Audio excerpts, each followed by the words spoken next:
Ryan Cole had always believed that life in Los Angeles moved too fast for someone like him. While the city glowed with expensive cars, glittering penthouses, and people chasing fame, he preferred the quiet rhythm of his small garage in a modest neighborhood. Every morning he unlocked the rusty door, breathed in the familiar scent of motor oil, and reminded himself that simple work kept him grounded. He wasn't rich, but he was skilled, honest, and good with his hands.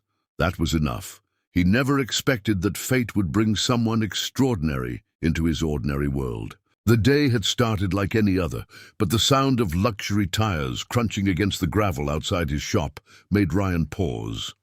He wiped his hands on a towel and stepped out to see a sleek black SUV, the kind only the wealthiest families drove. The rear door opened and a woman stepped out, tall, graceful, and dressed with understated elegance. Ryan immediately recognized her from the news. Charlotte Reeves, a billionaire CEO known for her tech empire and her quiet, powerful presence in the business world.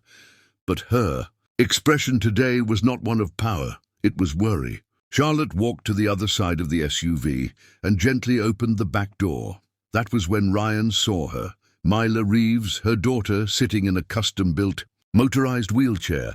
Mila looked around shyly, her brown hair tucked behind her ears and her wide eyes filled with frustration. The wheelchair wasn't moving. Ryan could tell instantly that something was wrong with the drive motor. Charlotte approached him with the tone of a mother who had been turned away too many times. "Every shop said they don't repair specialized equipment," she said quietly. "But I heard you don't refuse anyone." Ryan glanced at Mila and crouched down so he was at her eye level. "Hey," he said gently, "mind if I take a look at your chair?" Mila's expression softened, and she nodded. Ryan rolled the wheelchair closer to the shop's entrance and began inspecting it. Even without tools, he spotted subtle signs of hidden damage, the kind that required patience and attention, not expensive machines. As he worked, he kept talking to Mila, asking her small questions so she wouldn't feel ignored. She told him she used to love moving fast outdoors, but the chair had been failing for weeks. Inside the garage, Ryan lifted the wheelchair onto a platform and began opening its internal panel. He studied the circuitry, the stabilizers, and the central motor. Something felt off. After a few minutes of silence, he finally noticed the real issue, a fracture in the lower support module, almost invisible from the outside. That fracture caused imbalance, which put extra pressure on the motor until it burned out. It wasn't a manufacturing issue, it was wear and tear that any child using the chair actively might encounter. "I can fix this," Ryan said with calm confidence. Charlotte blinked in surprise. Charlotte wasn't used to people telling her they could solve a problem others had already refused to touch. She stepped closer, watching him analyze each component as if it were a puzzle waiting to be solved. Meanwhile, Mila looked brighter, as if someone had finally seen her. Not just her disability, not just the broken machine, but her desire to move freely again. Ryan took notes, planned replacements, and asked Mila about how the chair behaved in different environments. Her detailed answers helped him understand exactly what she needed. It wasn't just a simple repair, it required care. As Ryan continued working, Charlotte leaned against the doorway and quietly observed the mechanic treating her daughter with more compassion than most specialists they had met. She admired his patience. Despite his old garage and rough clothing, he handled the wheelchair with precision and respect, as if he were working on something priceless. In a way, he was. Mila giggled at one point when Ryan told her a silly story about a car engine that refused to start because it was having a bad day. Charlotte's tense shoulders relaxed for the first time that afternoon. By the time Ryan began removing the damaged module, the sun had shifted, casting warm light across the garage. He explained each step to Mila, telling her what he was doing and why, making her feel involved rather than helpless. She asked questions, good ones, and he answered them all. Charlotte noticed something shift in her daughter's eyes, curiosity replacing frustration, hope replacing fear. Ryan disassembled the stabilizer system, revealing deeper issues that other mechanics had overlooked. "It's not your fault," he told Mila. "This part should never have been made this week." As the hours passed, Ryan realized he was doing more than repairing a machine. He was repairing a moment of childhood that had been slipping away from Mila. When he paused for a break, Charlotte approached him and asked quietly, "Why are you helping us?" Ryan shrugged. "Because she deserves to move without pain or fear, and because no one should be turned away just because their problem is complicated." His words struck her. She had spent years surrounded by people who only helped when paid enough or when it benefited them. Ryan was different. Before the day ended, Ryan finished stabilizing the internal frame and placed the new alignment supports he had crafted earlier. He told Mila he needed one more day to finish the motor replacement and upgrade the balance assist feature. "I want to make sure it's perfect," he said. Mila's smile widened, and Charlotte thanked him sincerely, her voice shaking with relief. As they prepared to leave, Ryan watched the SUV drive away. He had no idea how deeply he had already impacted the Reeves family, or how much this repair would change his own life in the days to come. The next morning, Ryan arrived early at the garage, determined to finish Mila's wheelchair with the same dedication he used on his most important projects. He laid out the tools in perfect order, checked the new motor twice, and reviewed the custom balance assist design he planned to install. He wasn't just repairing a machine anymore, he was rebuilding a child's confidence. By noon, Charlotte's SUV rolled up once again. Mila's face lit up when she saw him, as if she had been waiting all night for this moment. Ryan waved and helped guide the chair inside his workshop. He began working right away, carefully removing the old motor and attaching the new one with reinforced wiring. The job demanded patience, precision, and a steady hand, qualities Ryan had built over years of repairing engines that others declared beyond saving. Charlotte stood by quietly, watching him with a different kind of respect now. She wasn't seeing a mechanic, she was seeing someone driven by kindness. Meanwhile, Mila kept asking him curious questions about each part, and Ryan answered them with a smile. "Machines are like people," he said. "They work better when all their parts feel supported." Once the new motor was in place, it was time to test the internal pressure response. Ryan powered up the system, listening carefully to the soft hum. The vibration was smooth, no grinding, no strain. Mila clapped her hands excitedly, but Ryan wasn't satisfied yet. He moved on to the stabilizers, tightening each segment and adjusting the angle to match Mila's natural posture. He had spent hours analyzing how she sat, how she leaned, and how her body reacted to movement. He incorporated all of it into the upgraded structure. "This chair should feel like it understands you," he told her. Charlotte stepped closer, curiosity filling her voice. "You talk about her chair like it's alive." Ryan chuckled softly. "Well, anything can feel alive when you build it with purpose." Mila giggled, and even Charlotte smiled, a genuine smile that softened her usual firmness. Ryan then rolled over a small device he'd built from scratch, a collapsible balance assist bar that could help Mila practice supported steps. "It won't make her walk on her own," he explained gently, "but it will help her legs engage more naturally, just enough to build strength safely." Charlotte's eyes widened, hope trembling in her expression. With everything installed, it was time for the moment everyone had been waiting for. Ryan lowered the wheelchair, locked the wheels, and asked Mila to sit.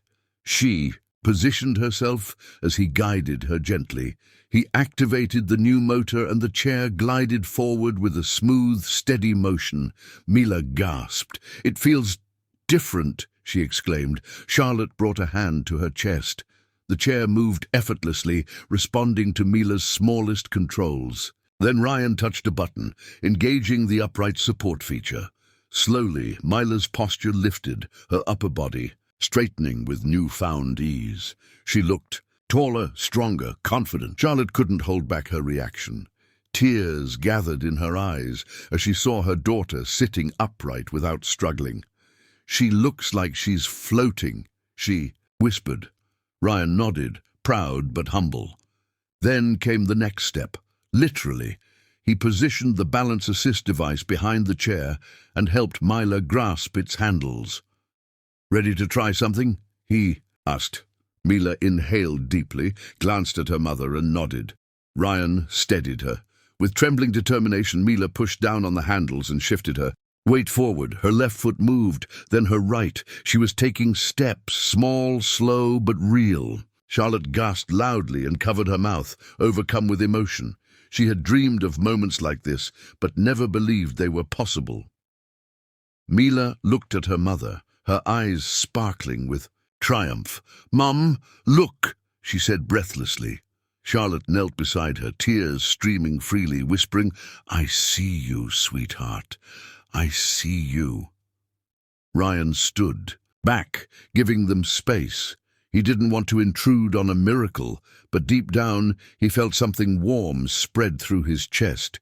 He had fixed countless engines in his life, but fixing hope, this was different. This was unforgettable. After a long moment, Charlotte turned to Ryan, wiping her tears but unable to stop smiling.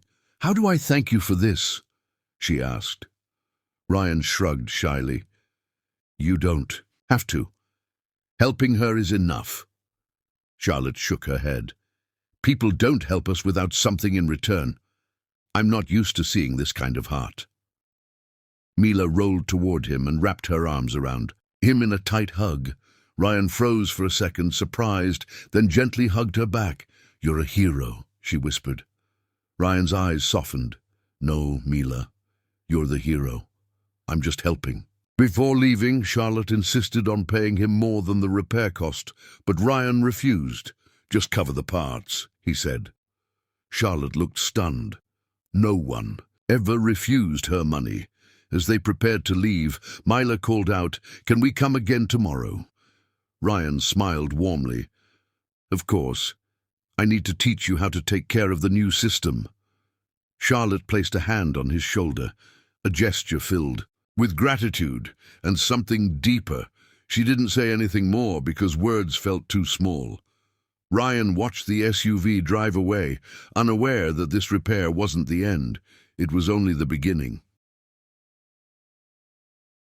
Titra. Following week, Ryan received an unexpected message from Charlotte asking him to come to her home for a follow-up check on Mila's chair. He assumed it was a routine visit, maybe a minor adjustment or calibration. Still, he felt nervous. Charlotte Reeves lived in a part of Los Angeles he had only seen in magazines, where mansions lined the hills and the skyline sparkled at night. When he arrived, the tall gates opened slowly, revealing a home that looked more like a private resort. Ryan parked his old truck awkwardly at the entrance, feeling completely out of place. A staff member led Ryan inside, where he immediately noticed doctors, therapists, and assistants standing in a semicircle in the living room. He froze, confused. Before he could ask anything, Mila appeared at the top of a small indoor ramp, gripping the balance assist device he had made. Ryan blinked. She was standing straighter than before, stronger, more confident. Charlotte stood behind her with teary eyes. "She's been practicing every day," Charlotte whispered. Mila smiled at him, her excitement overflowing. "Watch this," she said proudly before shifting her weight forward. Slowly, Mila took a step, then another. Her motions were controlled, deliberate, and steadier than anything Ryan had seen before. The room went silent, every adult watching with bated breath. Mila kept moving until she reached halfway across the room before stopping. Charlotte broke into tears instantly. She rushed forward and wrapped her daughter in the tightest hug, unable to contain her joy. "You're incredible," she whispered over and over. Mila looked over Charlotte's shoulder at Ryan, her eyes shining. "I did it. I really did it," she said softly. Ryan stood still, overwhelmed. He had expected progress, maybe improvement, but not this. This was beyond what any doctor had predicted for Mila. A therapist turned to him and said, "Your upgrades, they've opened a door for her. You realize that, right?" Ryan scratched the back of his neck awkwardly, unused to such praise. "I just wanted to make the chair work better," he replied. Charlotte stepped toward him, wiping her tears but smiling with pride. "You didn't just fix a chair, Ryan. You gave my daughter a piece of her life back." After everyone calmed down, Charlotte invited him to the dining room. She dismissed the staff, wanting to talk. Privately, the atmosphere shifted from emotional to something serious. She spoke with the calm authority of a CEO, but her eyes held warmth. "I didn't call you here just to show you Mila's progress," she said. Ryan listened carefully, unsure where this was going. Charlotte continued, "I want you to build more, not just for her, but for other kids who need the same chance." Ryan frowned slightly, confused. "What do you mean?" he asked. Charlotte stood up and walked to a nearby drawer, pulling out a folder filled with documents and architectural designs. She placed them in front of him. They were plans for a fully equipped workshop, bigger than his entire garage, with advanced tools, testing rooms, and research space. "I want to fund your own assistive technology center," she said, "a place where you can create devices and improvements for children across the country." Ryan stared at the papers, speechless. This was the kind of opportunity people dreamed of their whole lives, but he couldn't process it. "Why me?" he whispered. Charlotte sat back down, speaking gently now. "Because you're the only person who cared enough to help Mila when everyone else said no. You see people, Ryan, not problems, not limitations. You saw my daughter, and there are millions of children who need someone like you." Ryan felt his chest tighten. For years he had lived quietly, fixing engines and saving every dollar just to stay afloat. He never imagined someone would trust him with something so big. "This is a lot," he said, honestly. Charlotte nodded. "It should be. Big change always starts with someone brave." Before Ryan could respond, Mila wheeled herself beside him, using her chair for rest. After her long practice session, she tugged gently on his sleeve. "Will you do it?" she asked in a small, hopeful voice. "You'd help so many kids like me." Ryan looked at her, this brave little girl who had fought through fear, pain, and doubt just to take a few steps. Seeing her determination, his hesitation melted. He exhaled slowly and nodded. "Okay," he said softly. "I'll do it." Mila burst into a wide smile and hugged him again. Charlotte watched with gratitude that words couldn't express. The rest of the afternoon passed in deep conversation. Charlotte explained that the new workshop would be built near a children's rehabilitation institute so Ryan could work directly with experts and patients. She told him she would handle the financial aspects, allowing him to focus purely on design and innovation. Ryan listened carefully, slowly realizing this wasn't just an offer. It was a partnership, a chance to use his natural skills to change lives. He finally admitted, "I've always wanted to do more, but I never thought anyone would believe in me." Charlotte replied softly, "I believe in you, and Mila does too." When Ryan finally left the mansion, the sunset painted the sky in shades of orange and gold. He paused beside his old truck, staring at the horizon with a heart fuller than ever. In 1 week, he had gone from an unknown mechanic to a man standing at the edge of a new purpose, Mila's. Laughter echoed behind him as the doors closed. He realized he wasn't just fixing machines anymore, he was shaping futures And for the first time in his life, he felt truly, undeniably proud. Tomorrow, everything would begin.